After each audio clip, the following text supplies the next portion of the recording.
ভিডিওটা দেখো তাহলে বুঝতে পারবে ফুল কতটা সুন্দর আর মানুষ কতটা সুন্দর। ঠিক আছে,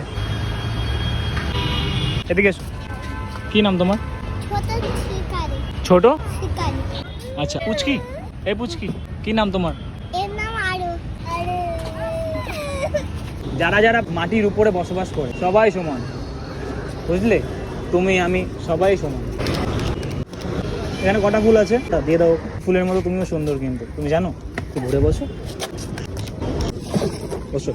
টাটা, হাত, হ্যাঁ টাটা, ভালো থাকো।